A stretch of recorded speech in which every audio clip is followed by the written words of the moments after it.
Young Americans are using fake British accents to fight anxiety. A man screwed up a Subway restaurant robbery by asking for, quote, all the bread. And smile seminars are very popular in Japan as the country gets rid of their masks.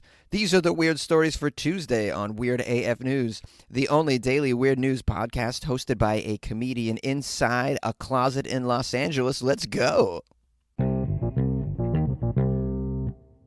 Young Americans are using fake British accents in order to fight anxiety.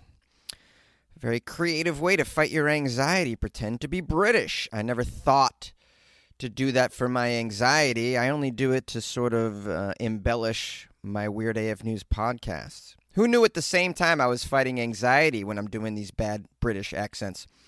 We have here, apparently, a growing number of young Americans are incorporating fake British accents into their daily conversations.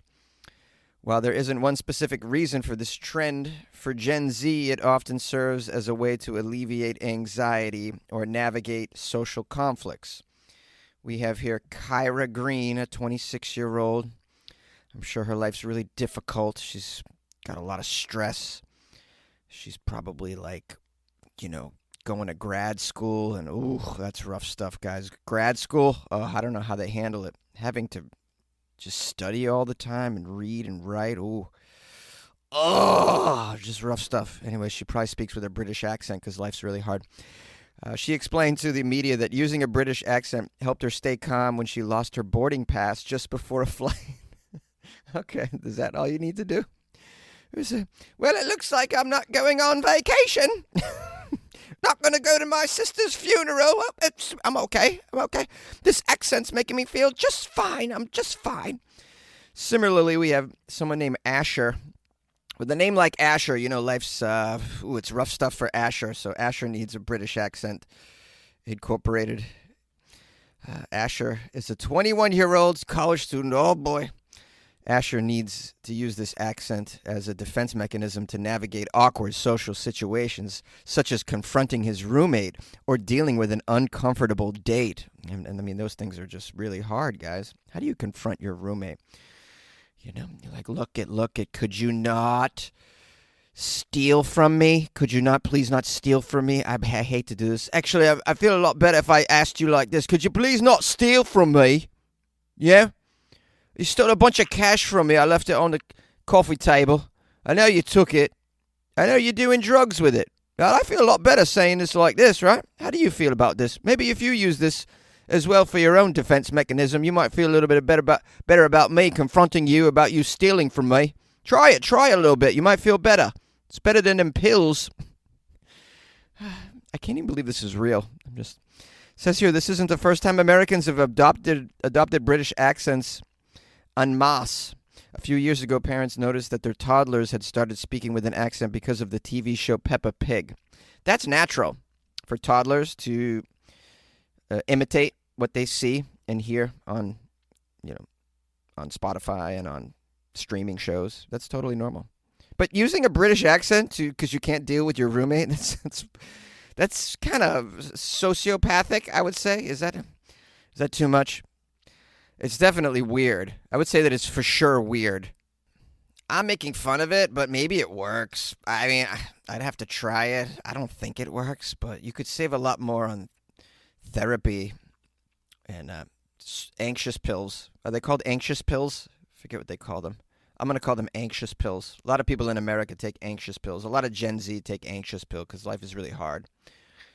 I blame the parents. The parents told them life was going to be awesome because they told them that they were awesome and everything they did was awesome. And they gave them a trophy for everything and told them, you're number one. And then the real world doesn't go, you're number one. You're not. You're actually way low on the totem pole. I don't think I'm supposed to say totem pole. That's now apparently it's a racist term.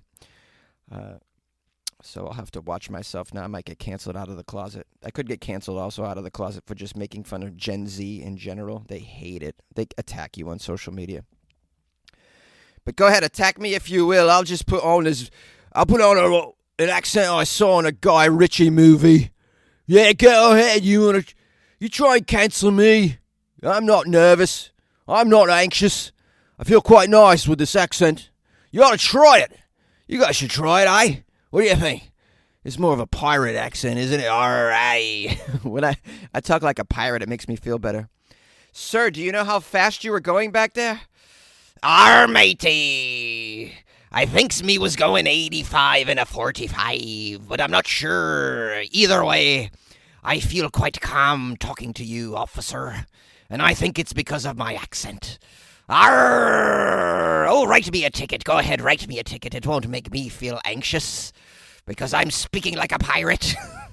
So stupid. A man screwed up his Subway restaurant robbery by asking for all the bread. Chicago. Prosecutors say a man robbed 2 Subway restaurants recently after getting out on bond for allegedly burglarizing a wireless store near his home. But then he screwed up one of the holdups by asking the Subway sandwich shop employee for, quote, all the bread. Is this guy 120 years old? Who calls it bread anymore? Give me all your bread, Shay. Yeah, Shay. Did he also have a voice like this? Hey, Shay, give me all your bread, huh? Hand over the bread, all right? I got to get out of here with my broad, huh?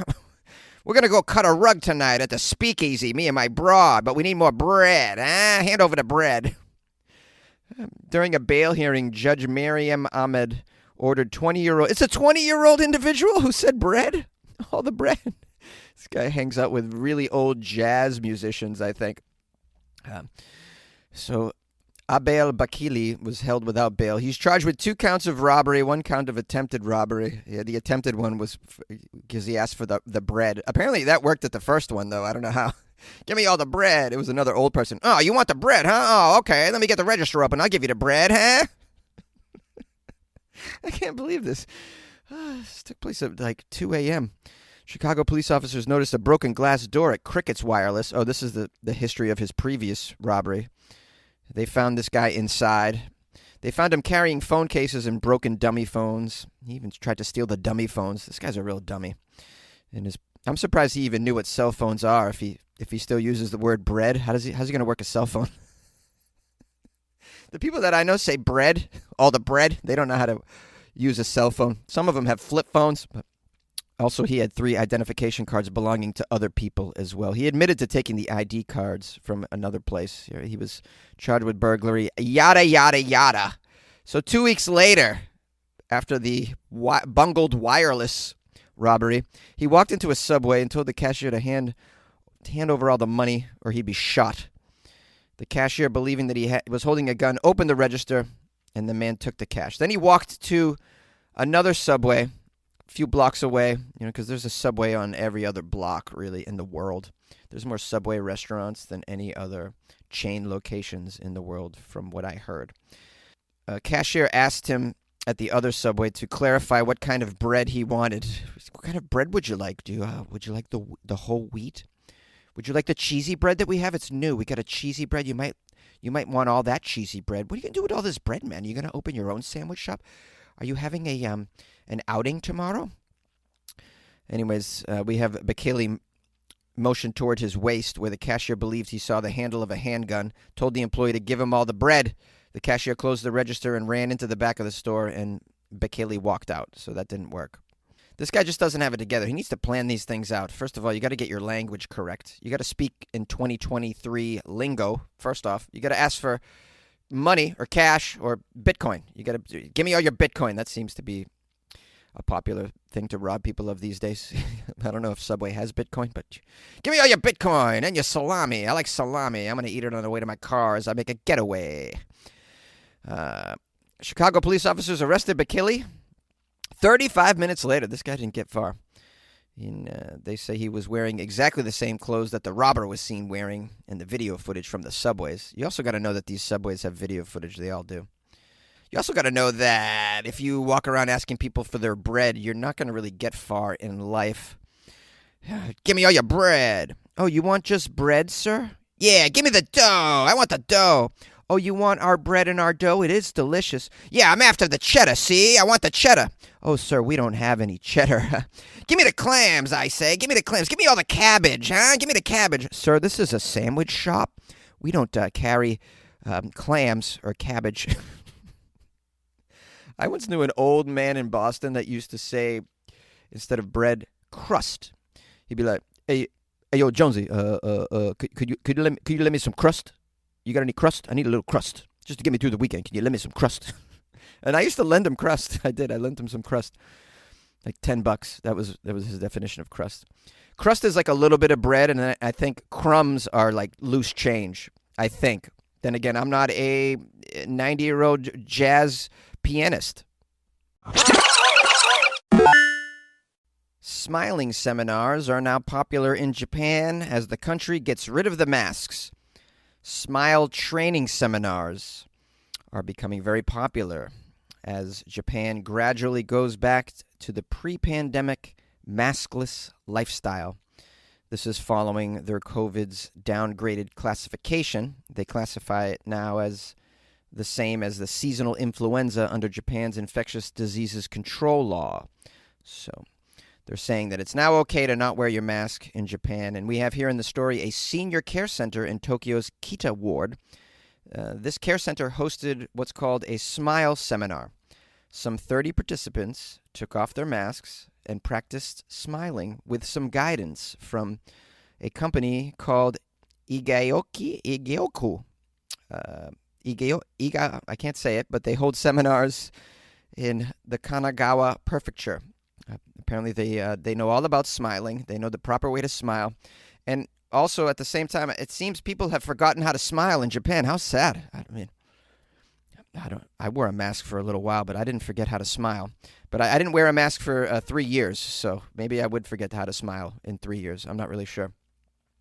I don't want to be quick to judge. Let's keep reading. Maybe these people really need the assistance. Maybe they need to practice smiling. Maybe they just really lost the smile. So this company saw a surge in seminar participants after the news about Japan relaxing mask rules came out. The applicant numbers further grew after the eased rules came into effect in March of this year.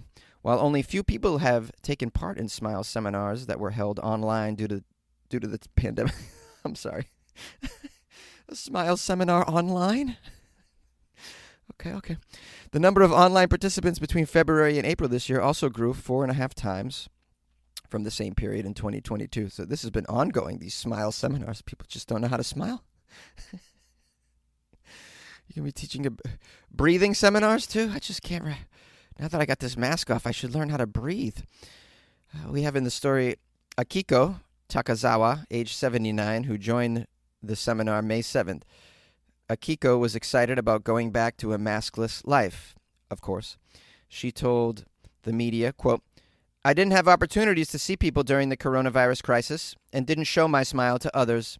I'm reminded how important smiles can be." That's the end of the story. I want more. I need more. Oh, come on, man. Oh, man, I wanted to hear from more Smile seminar participants. These poor people that forgot how to smile. They probably need a laugh seminar as well. I don't think they're doing much laughing. Am I off here by thinking this is ridiculous? I also forgot how to blink. I did too many staring contests. I need to take a blinking seminar. These things are easy to do as far as I'm concerned. Moving your face, you shouldn't forget how to move your face. You should still be moving your face even when you have a mask on. You mean to tell me that you don't, in your own home, smile ever without the mask? You don't laugh watching some Netflix show, makes you smile, makes you laugh. You don't get on a FaceTime with your grandson and smile at all because you forgot? I don't. Oh, it's so good to see you, little Ralphie. Oh, I would smile for you, but it's COVID and Grandma hasn't smiled in a while. I'm going to take a smiling seminar, though, and then next time we FaceTime, I'll be able to smile for you, little guy. I know you miss Grandma's smile. I'll get it back. I promise you I'll get it back. I'll work hard to get it back. I'm going to get a smile coach, a personal smile coach to help me. Right now, I can only lift one corner of my mouth, but we're working on it with the coach. I'll be able to get both corners up, and then next thing you know, a full smile. You'll have a full smile from Granny. Maybe I'm being insensitive, but I'm sorry.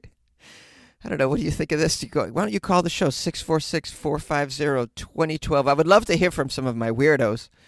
Allow me to recommend Weird AF News as a source of smiling and laughter for everyone in Japan. I mean, I don't know if they can understand what I'm saying on this podcast. But those of you in Japan who understand English might enjoy Weird AF News, and it might make you smile and laugh uncontrollably and involuntarily. You won't even need an emotional support smile coach. Once again, I want to thank you for joining me for this episode of Weird AF News. My loyal listeners, way to stick with it. It can be difficult to keep going, especially when it's 5 days a week, so I appreciate your time. I really do. I want to give a shout out to some people who called the show. I'll be posting some phone calls after this, some messages rather, if you'd like to hear that. Stick around.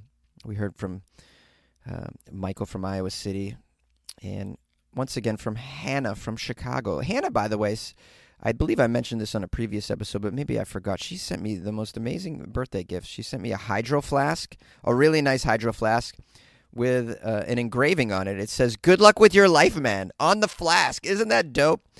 I'm going to be using it this weekend at softball because I always bring a very tall iced homebrew coffee, and I usually put it in a flask. Well, I'm going to bring this one to the games and sip my cold brew out of the Good Luck With Your Life Man hydro flask, care of Hannah, who we love. We love Hannah and her thick Chicago accent. It's so funny. I love it. Anyways, I want to thank everyone who's called the show. You can always do so, 646-450-2012. Call the show. You can email me too, funnyjones@gmail.com if you feel like it. And, of course, if you would like to support the show, go to weirdafnews.com, where you can buy Jonesy a coffee, or you can join the Patreon. The Patreon's a cool thing because you also get extra Weird AF content when you become a member of the Patreon. So along with your donation, you can interact with other weirdos inside the Patreon as well. That's pretty cool. We have a nice crew in there. It's like 100 strong, big-time fans of the show, and amazing people that support every month. So that's pretty cool. So go to weirdafnews.com and check that out. And lastly, good luck with your life, man. My baloney has a first name is Jonboy. My baloney has a second name is Jonboy. It's John Boy from Tennessee, your biggest fan.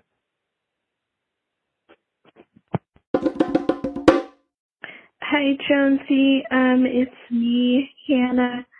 I played Lily's happy birthday message to you like 3, 4, maybe 5 times. It was really cute. I loved it. And I'm so glad that you're getting sponsors. Good luck with your life, man.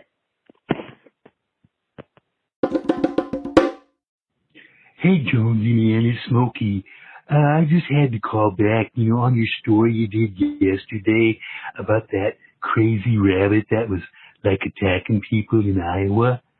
You broke into a little skit from Monty Python's Flying Circus.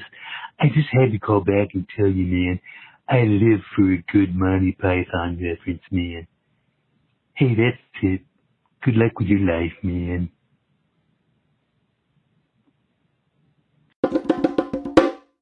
Nikki from Milwaukee, Wisconsin. I had a comment on the radioactive materials being built into the streets in Florida. Now, everyone knows that Mad Hatter was mad because of the mercury in his hat. So, I don't think Florida needs to be putting any sort of hazardous materials into their roads because they're already nuts. Can you imagine having some sort of,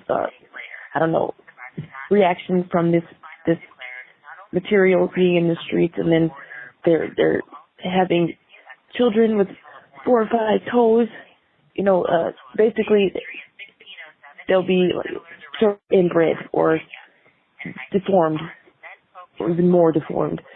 They'll have serious brain damage, and like you said, the construction workers will be in serious danger.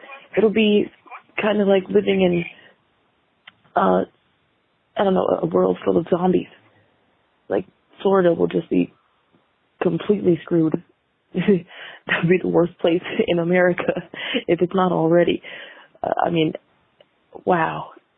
And thinking about adopting that nationwide, I mean, did anybody remember, what happened in Russia? Like, come on.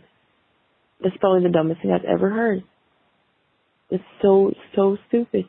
And then imagine the heat down there as well. Like, it's probably what's affecting them already. The swamps, the heat, the gators. And now they'll have irradiation to add to it. So, yeah. Wow, I'll never go to Florida ever in my life. These people will have permission to carry concealed weapons, guns, and then they'll be mad from radiation. Oh my God, I can't believe this. This country is becoming scarier and scarier. Well, that's all I got for now. Bye.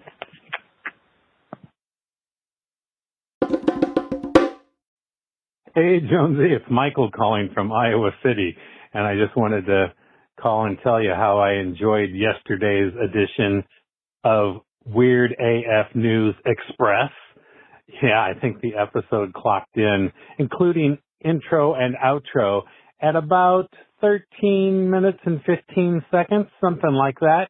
I wasn't timing it until the whole thing ended, and then I went back and listened again, and wow, it was a fast one.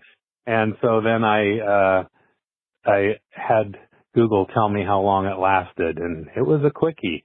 But I enjoyed your story about the crazy rabbit, that wascally wabbit, and in Perry, Iowa, which isn't too terribly far from me here in Iowa City.